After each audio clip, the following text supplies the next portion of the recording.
Gervonta Davis has been barking on Twitter. He called out Josh Taylor. You can see the tweet here. He said, after 135, I'll move up to 140 and fight Josh Taylor. Now, obviously, Josh Taylor responded. He's a very fiery character. You can see him here. He says, that's the best joke I've heard in a good while. And if we go to Gervonta Davis's page, the conversation continues. Where are we at? Yeah, here we go. I'm calling Al tonight. So he says he's going to call Al Heyman with a view to making the fight. Josh Taylor responded by saying, put the drink down and sleep it off, wee man. Davis said he would stop Taylor between the 7th or 8th round. Josh Taylor said, never make a promise you can't deliver. I'll stop you, promise that. Yeah, so that's what Gervonta Davis is saying. He says here, y'all don't really believe I have the boxing skills. Not just boxing skills, but one of the best skills that's fighting on TV.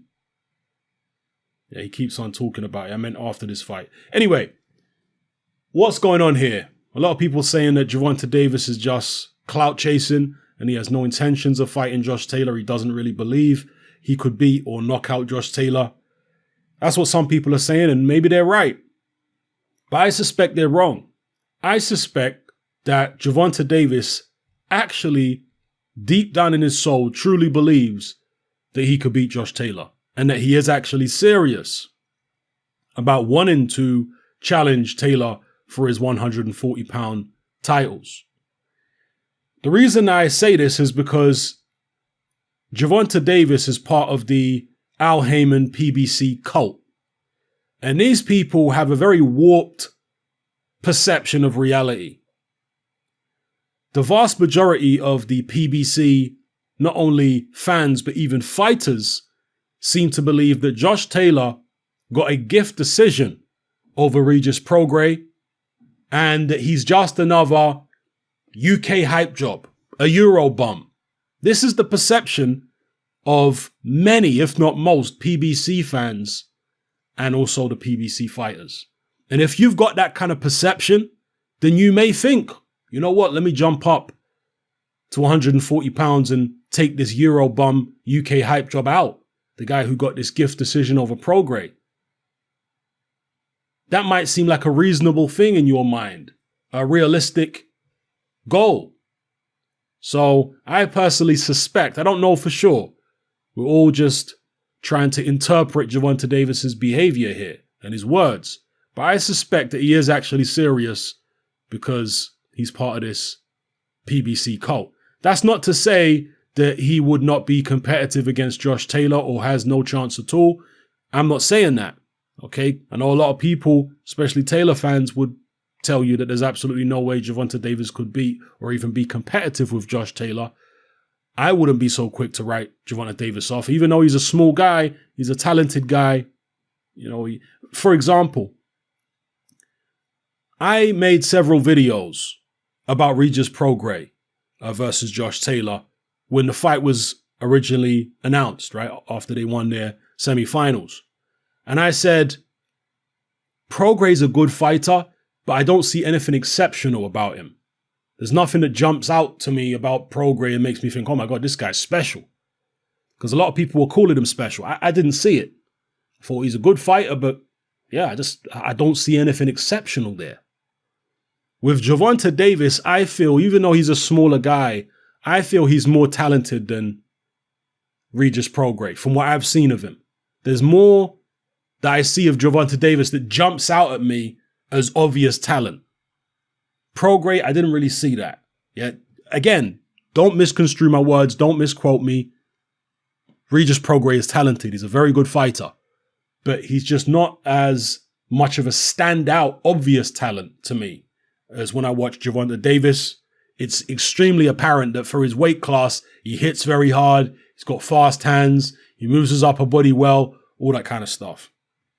So would it be a bridge too far, him stepping up to 140 to take on a Josh Taylor? Probably.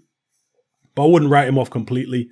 And the self-belief that he has, because he really believes that he could beat Josh Taylor in my estimation, that can go a long way sometimes. Now, with that being said, even if Gervonta Davis wants to fight Josh Taylor.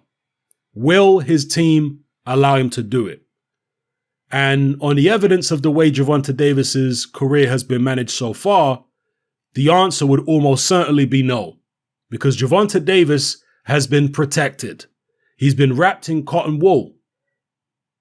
He has been kept away from the likes of Vasyl Lomachenko and other top fighters, which is very disappointing for somebody like me who looks at Davis and I see a very talented boxer or fighter.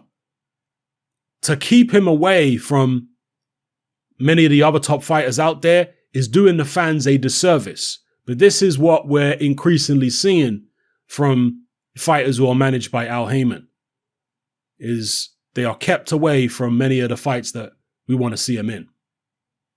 So yeah, even though Davis might be talking about certain fights, his team, the Leonard Ellabys of the world, the Floyd Mayweathers, the Al Haymons, they ain't going to let him take a lot of these contests, sadly. I mean, the Tevin Farmer rivalry seems dead in the water at the moment because obviously Gervonta's moved up.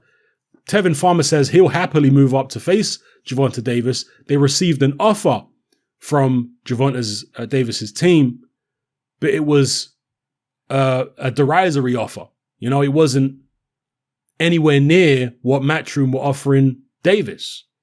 So it seems clear that Haymon doesn't want Davis fighting on DAZN, on any other network. He don't want that. He only wants the fight to happen on Fox or Showtime. And again, that's doing Gervonta Davis a disservice, right? Davis could get more money for a Tevin Farmer fight on DAZN, but it appears as though his team, Haymon, Mayweather, Ellaby, they're blocking that. And they're preventing Davis from earning the kind of money he could be earning. But a lot of the guys, you know, Davis might be smart enough to know that his team are holding him back financially. But there are many other fighters with PBC who are not smart enough to know that. Deontay Wilder being the prime example. Not smart enough to know that he's being held back financially by his team. And the reason I say Gervonta Davis is smart enough to know is because, when was it, a year or so ago, when there was clearly a strained relationship between Gervonta Davis and Floyd Mayweather, his promoter. And Gervonta Davis was alluding to multiple large offers which had been made to Mayweather Promotions to get Gervonta Davis to fight on DAZN against Tevin Farmer or whoever else. And Davis was kind of expressing his frustration about that on Twitter. But these days, I don't know, he seems to be on better terms maybe with Mayweather because he's not really as critical of the way his career is being handled at the moment as he used to be. So anyway, leave your thoughts in the comment section below. What do you think about Gervonta Davis's comments about Josh Taylor stepping up to 140? Do you, like me, suspect that he's actually serious because he's part of the PBC cult and they seem to think that all British fighters are bums and hype jobs and all this kind of stuff?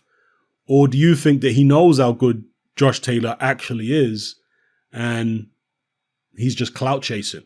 Or maybe he knows how good he is but still thinks he can beat him? Drop your comments below. Let me know how you feel. It's happening. I'm out. Join me on Patreon. I upload a minimum of 2 podcasts every single week, covering a wide variety of controversial topics, as well as live stream Q&A sessions. Take a look on screen right now at some of the podcasts I've produced so far. For just $3 a month, the equivalent of about £2 a month, you get access to all my new podcasts and my entire back catalogue of past podcasts, including my popular Confessions of a Nightclub Bouncer series. You can listen on your computer or on your smartphone or tablet by downloading the Patreon app from the Google Play Store or the App Store for free. The Patreon app also allows you to download each podcast in MP3. For less than the price of a cup of coffee, you get access to dozens of hours of exclusive content. It's easy to sign up, there's no contract, and you can cancel at any time. So come and join our community of free and critical thinkers by signing up with me here on Patreon today.